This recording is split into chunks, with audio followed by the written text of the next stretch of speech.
ನಮಸ್ಕಾರ ವೀಕ್ಷಕರೇ, ಶ್ರೀಗರಿ ವಾರ್ತೆಗರಿಗೆ ಸ್ವಾಗತ.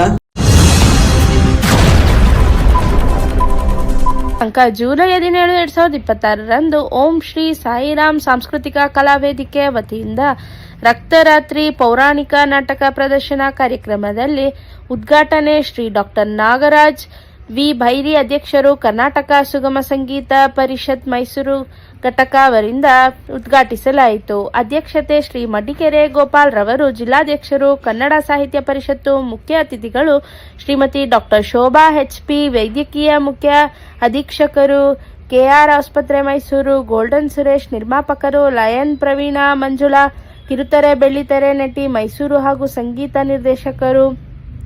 ತಿಪ್ಪೇಸ್ವಾಮಿ, ಕಲಾವಿದರು ಉಪಸ್ಥಿತರಿದ್ದರು. ಸ್ಥಳ ಪುರಭವನ, ಟೌನ್ ಹಾಲ್, ಮೈಸೂರು. ಮಾಡಿದ್ರು. ನನ್ನ ಬಿಸಿ ಶೆಡ್ಯೂಲ್ ಅಲ್ಲಿ ಬರಲೇಬೇಕಂತ ಟ್ರೈ ಮಾಡ್ಕೊಂಡ್ರೆ ಬಂದ್ರೆ ತುಂಬಾನೇ ಡಿಫ್ರೆಂಟ್ ವರ್ಲ್ಡ್ ಬಂದಂಗಾಗಿದೆ. ಇವರು ನಾಟಕ ಮಾಡ್ತಿದ್ರು, ಅವರೆಲ್ಲ ಪಾಠ ಮಾಡ್ತಿರೋದ್ರಿಂದ ಫುಲ್ ನನಗೆ ಆಶ್ಚರ್ಯ ಆಗುತ್ತೆ. ಅವರು ಅಷ್ಟು ಚೆನ್ನಾಗಿ ಕಂಟಿನ್ಯೂಸ್ ಆಗಿ ಡೈಲಾಗ್ ಇಟ್ಬಿಟ್ಕೊಂಡು ಅವರು ಡೆಲಿವರಿ ಮಾಡೋದು ನೋಡಿದ್ರೆ ಅದನ್ನೆಲ್ಲ ತುಂಬಾನೇ ಕಲಾವಿದರಿಗೆ ಎಲ್ಲರೂ ಅಂದ್ರೆ ತುಂಬಾನೇ ನಾವು ಪ್ರೋತ್ಸಾಹ ಕೊಡಬೇಕು ಅಂತ ನನಗೆ ಅನಿಸುತ್ತೆ. ಮತ್ತೆ ಅವ್ರನ್ನ ಕಂಗ್ರಾಚುಲೇಷನ್ ಕೂಡ ನಾನು ಮಾಡ್ತೀನಿ. ಇವ್ರು ಮಾಡ್ತಿರೋ ಈ ಕಲಾವಿದರ ಸೇವೆಗೆ ತುಂಬಾನೇ ನೀವೆಲ್ಲ ಇಷ್ಟೊಂದು ಜನ ಬಂದು ಸಪೋರ್ಟ್ ಮಾಡ್ತಿರೋದು ಈ ಆಫ್ಟರ್ನೂನಲ್ಲಿ ತುಂಬಾನೇ ಸ್ಪೆಷಲ್ ಆಗಿದೆ. ಎಲ್ಲರಿಗೂ ಥ್ಯಾಂಕ್ ಯು. ಮಧ್ಯಾಹ್ನ 3 ಗಂಟೆ ಸಮಯದಲ್ಲೂ ಕೂಡ ಮೈಸೂರಿನಲ್ಲಿ ಒಂದು ನಾಟಕಕ್ಕೆ ಇಷ್ಟೊಂದು ಜನ ಸೇರಿದ್ದಾರಲ್ಲ, ಅದು ಬಹಳ ಕಷ್ಟ ಇದೆ. ಅಂದ್ರೆ ನಾನು ಕೂಡ ಸುಗಮ ಸಂಗೀತ ಪರಿಷತ್ ಅಧ್ಯಕ್ಷ. ಜನ ಸೇರಿಸೋದು ಎಷ್ಟು ಕಷ್ಟ ಅಂತ ಅನ್ನೋದು ಸಾಯಂಕಾಲ ಬರ್ತಾರೆ, ಬೆಳಿಗ್ಗೆ ಸೇರಿಸೋದು ಬಹಳ ಕಷ್ಟ. ಇಂಥ ನೀವು ಸೇರಿ ಈ ಒಂದು ಕಲೆಗೆ ಪ್ರೋತ್ಸಾಹ ಕೊಡ್ತಾ ಇದ್ದಾರೆ. ನೀವೆಲ್ಲರೂ ಕೂಡ ಧನ್ಯವಾದ ಹೇಳಬೇಕು. ನಿಮ್ಮಂಥವರಿಂದ ಸಾವಿರಾರು ವರ್ಷದಿಂದ ಈ ನಾಟಕದ ಕಲೆ ಇಲ್ಲಿಯವರೆಗೂ ಕೂಡ ಬೆಳೆದುಕೊಂಡಿದೆ. ಎರಡನೇದು ಇವತ್ತು ಮಾಡ್ತಾರಂತ ರಕ್ತರಾತ್ರಿ ನಾಟಕ ಏನಿದೆ, ಆಮೇಲೆ ಕೋಮಲಗಾಂಧ ಗಾಂಧಾರ ರಕ್ತರಾತ್ರಿ ಬಗ್ಗೆ ಹೇಳೋದಾದ್ರೆ ಆ ವಿಷಯನೇ ತುಂಬಾ ಇಂಟ್ರೆಸ್ಟಿಂಗ್. 18ನೇ ದಿನ ನಮ್ಮ ಕುರುಕ್ಷೇತ್ರ ಯುದ್ಧ ಮುಗಿದು ಪಾಂಡವರೆಲ್ಲ ಗೆದ್ದಾದ್ಮೇಲೆ ಗೊತ್ತಾಗಿದ್ದು ಅಶ್ವತ್ಥಾಮ ಗೆದ್ದ ಗೊತ್ತಾದಾಗ ನನ್ನ ಹೆಸರು ಸತ್ತೋಗಿದ್ದಾರೆ ಅಂತ ನಮ್ಮ ತಂದೆನೂ ಕೂಡ ಸಾಯಿಸ್ಕೊಂಡು ಇವೆಲ್ಲ ಗೊತ್ತಾದಾಗ ಅವರು ಹೊಚ್ಚಿಗೆದ್ದು ಈ ಪಾಂಡವರ ಮಕ್ಕಳನ್ನ ಏನು ಸಾಯಿಸ್ತಾರೆ ಅದೇ ರಕ್ತರಾತ್ರಿ ವಿಷಯ. ಆ ಒಂದು ಪಾಠ ಮಾಡ್ತಿರೋದು ಬಹಳ ಉತ್ಸಾಹದಿಂದ ಮಾಡ್ತಿರೋದು ನೋಡಿ ಬಹಳ ಖುಷಿ ಆಯ್ತು. ಜೊತೆಗೆ ಇದೇನೆಲ್ಲರೂ ಕೂಡ ಮಾಡ್ತಾ ಇದ್ದಾರೆ. ನಿಜವಾಗ್ಲೂ ಕೂಡ ನಮ್ಮ ಸಂಸ್ಕೃತಿ ಸಂಸ್ಕಾರನ ಮುಂದಕ್ಕೆ ದಾಟಂತ ವಿಷಯ ಇದೆಲ್ಲ ಮಾಡ್ತಾ ಇದ್ದಾರೆ. ಅವ್ರು ಒಳ್ಳೇದಾಗಲಿ.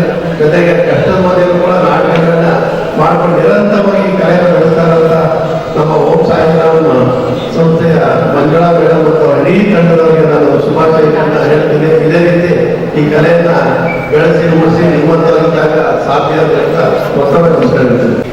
ಸೋದರಿ ಮಂಜುಳಾ ಅವರು ನಿರಂತರವಾಗಿ ಈ ರಂಗಕ್ಷೇತ್ರದಲ್ಲಿ ನಮ್ಮನ್ನು ಅರ್ಪಣೆ ಮಾಡಿಕೊಂಡು ಇದನ್ನ ಜೀವ ತುಂಬುವ ಕೆಲಸ ಮಾಡ್ತಾ ಇದ್ದೇನೆ. ನಾನು ಹಳ್ಳಿಯಿಂದ ನೋಡಿ ಅಡಿಗೆ ನಾನು ಇನ್ನೊಂದು ಚಿಕ್ಕ ಹುಡುಗನಾಗಿದ್ದಾಗ ಪ್ರತಿಯೊಂದು ಹಳ್ಳಿಯಲ್ಲೂ ವರ್ಷಕ್ಕೆ 2 ನಾಟಕ ನಡೀತಾರೆ. ಎಂಥ ಸಂಭ್ರಮ ಅಂದರೆ ಹಬ್ಬ, ನಾಟಕ ಒಳಗೆ ಹಬ್ಬ. ಇನ್ನೊಂದು ವಿಶೇಷ ಏನು ಅಂತಂದ್ರೆ ಈ ನಾಟಕ ಮಾಡುವ ಸಂದರ್ಭದಲ್ಲಿ ಒಬ್ಬ ತಳ ಸಮುದಾಯದ ಒಬ್ಬ ನಾಯಕನು ಸಹ ಕೃಷ್ಣನ ಪಾತ್ರ ಮಾಡ್ತಾರೆ. ಎತ್ತರದ ಸಮಾಜದ ಎತ್ತರದ ಸ್ತರದಲ್ಲಿರ್ತಕ್ಕಂಥ ಜಾತಿಯವರು ಕೆಳಪಾತ್ರದವರು ಮಾಡ್ತಾರೆ. ನಿಮ್ಗೆ ಗೊತ್ತಿರಬೇಕು, ಮೈಸೂರಿನಲ್ಲಿ ತೀರ್ ಸಾಬ್ ಅಂತ ಒಬ್ಬರು ನಾಟಕಗಾರರಿದ್ರು. ಅವರು ಶ್ರೀಕೃಷ್ಣನ ಪಾತ್ರವನ್ನ, ರಾಮನ ಪಾತ್ರವನ್ನ ತೀರ್ ಸಾಬ್ ಅವರು ಮಾಡ್ತಾ ಇದ್ರು. ಈ ನಮ್ಮ ಅಗ್ರಹಾರದಲ್ಲಿ ಕೆಲವರು ಅವರು ಬೆಳಗಿನ ಸಂದರ್ಭದಲ್ಲಿ ಬರ್ತಾ ಇರ್ಬೇಕಾದ್ರೆ ರಂಗೋಲಿ ಬಿಡಿಸ್ತಾ ಇದ್ರು. ಆ ಹೆಣ್ಮಕ್ಳು ಅದನ್ನು ನೋಡಿ ಶ್ರೀಕೃಷ್ಣನೇ ಬರ್ತಾ ಇದ್ರು, ಕಾಲಿ ನಮಸ್ಕಾರ ಮಾಡ್ತಾ ಇದ್ರು. ಇದು ಈ ಜಾತ್ಯತೀತವಾದ ಒಂದು ಪರಿವರ್ತನೆಯನ್ನು ಕಂಡುಕೊಳ್ಳುವಂಥ ದೊಡ್ಡ ಕ್ಷೇತ್ರ ಇದು. ಯಾವ ಒಬ್ಬ ಸಾಮಾನ್ಯನು ಕೃಷ್ಣನ ಪಾತ್ರವನ್ನು ಮಾಡಿರ್ತಾನೆ, ರಾಮನ ಪಾತ್ರವನ್ನು ಮಾಡಿರ್ತಾನೆ, ಇನ್ನೊಂದೇನೋ ಖಳನಾಯಕನ ಪಾತ್ರವನ್ನು ಮಾಡಿರ್ತಾನೆ. ಈ ಎಲ್ಲ ಸಂದರ್ಭದಲ್ಲಿ ಒಂದೇ ಕುಟುಂಬದ ಸದಸ್ಯರಾಗಿ ಅವರೆಲ್ಲ ಸೇರ್ಕೊಳ್ಳುವಂಥ ದೊಡ್ಡ ಸರ್ಕಾರ್ಯ. ಇವೆಲ್ಲ ನೋಡಿ ಜಾತಿ ಧರ್ಮ ಎಲ್ಲ ಎಲ್ಲರನ್ನ ಮೀರಿ ಕಲಾವಿದರನ್ನ ಪ್ರೋತ್ಸಾಹ ಮಾಡಲಿಕ್ಕೆ ಬಂದಿದ್ದೀವಿ. ಇದು ಈ ನಾಟಕ ನಿರ್ಮಿತಿ ಚಪ್ಪಾಳೆ ಅವರಿಗೆ. ಹಾಗಾಗಿ ನಾವೆಲ್ಲ ಈ ಒಂದು ಕಲೆಯನ್ನು ಉಳಿಸುವಂಥ ಕೆಲಸವನ್ನು ಮಾಡೋಣ.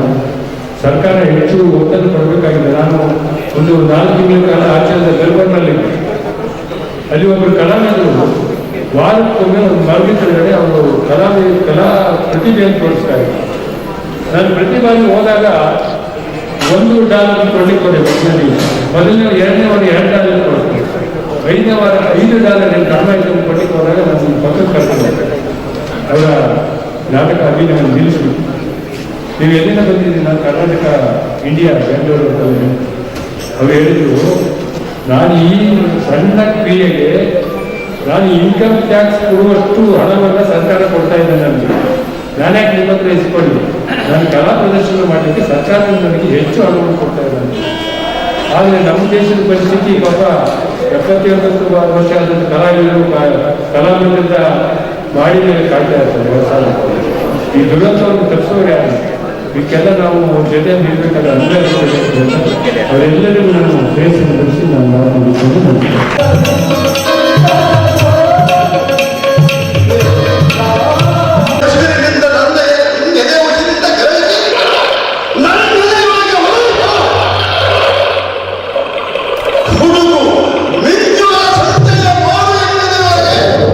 ಮತ್ತೆ ಮುಂದಿನ ವಾರ್ತೆಗರಿಯಲ್ಲಿ ಭೇಟಿಯಾಗೋಣ. ಶ್ರೀಗರಿ, ನಿಮ್ಮ ಮನದಾಳದ ಗರಿ.